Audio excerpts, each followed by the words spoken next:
Being a drug lord while playing football, facing a mafia boss to free your family, or surviving after being followed for months by a serial killer sounds terrifying, doesn't it? After watching this video, you will ask yourself how the heck these football players are still alive. But before starting this masterpiece video, I want you to help me with a subscribe. Just because 99.9 of my viewers are not subscribed to the channel, I don't know how is that even possible. But anyway, let's start the video. On November 11th, 2016, during the World Cup qualifiers, Messi's Argentina flew to Brazil to play a derby against the Seleção. The game was a disaster for Argentina as they was demolished by Brazil with a score of 3-0. Messi believed that nothing worse could happen, but he was totally wrong. The plans for the Argentine team was to stay in Brazil after the match. But after this embarrassing defeat, Messi and his team were so embarrassed that they couldn't stay in Brazil for even a moment longer. So they rented the first available plane, a Bolivian Lamia,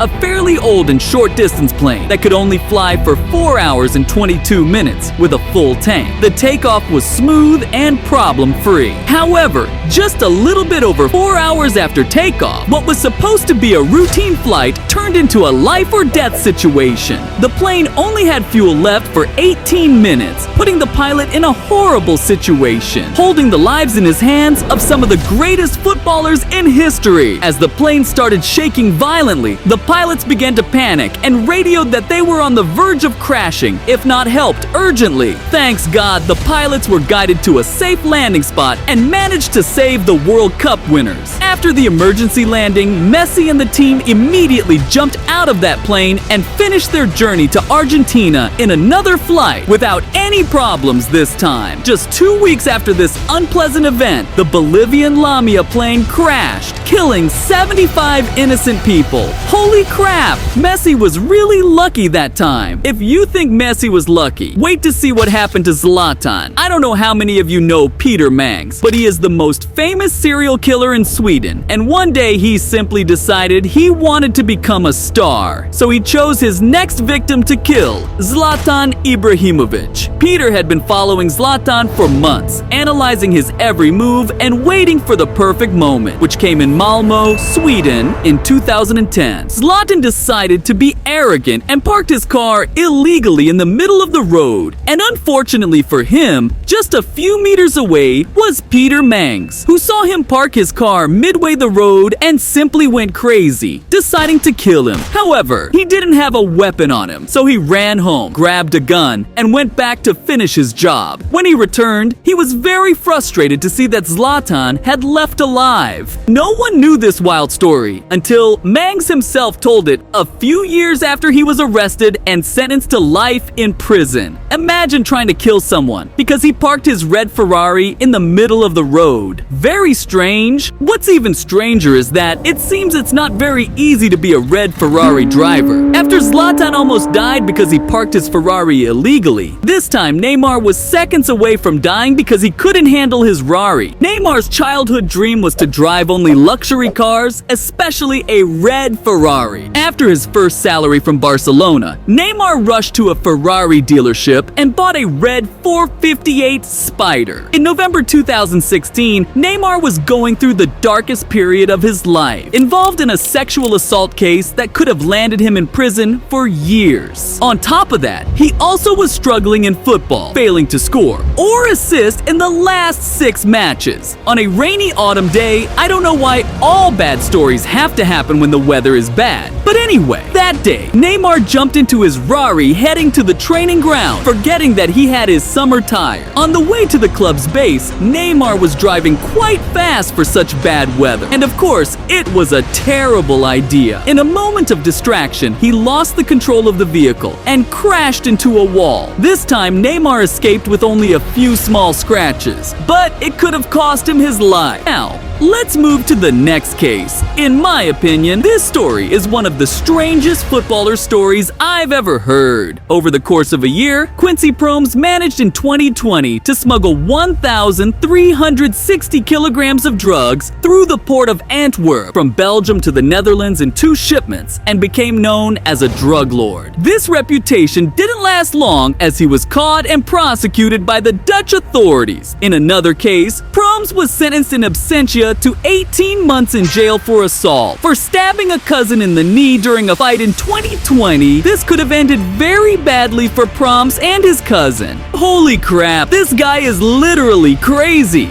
On February 14th this year, he was sentenced by the Dutch authorities to 6 years in prison for these 2 crimes he committed. But I don't know what will happen as he played a week later for his team, Spartak Moscow, in a friendly game against FC Astana. And I think no one is going to arrest him in Russia. What do you guys think? Will he ever leave Russia, considering that he will be instantly arrested and deported to Netherlands? From a footballer being a drug boss to another football player having to face a boss mafia to protect his family. While playing for Manchester United, Dimitar Berbatov was having great seasons, and of course, that brought him a lot of money, and he started to be targeted by major mafia figures in his native country, Bulgaria. In October 2009, Margarita, Berbatov's mother, was contacted by a local mafia boss who told her that the family was in real danger if the $30 million footballer did not pay a $500,000 protection fee. Berbatov decided not to inform the police and handle it himself. Even his coach, Sir Alex Ferguson, supported Berbatov and provided his private plane for him to immediately leave to Bulgaria. Once arrived in Bulgaria, Berbatov immediately met with the mafia boss. It's not exactly known what they discussed and what agreement they reached, but they came to a mutual understanding, and the mafia left the Bulgarian star's family alone. It's incredible how much courage Berbatov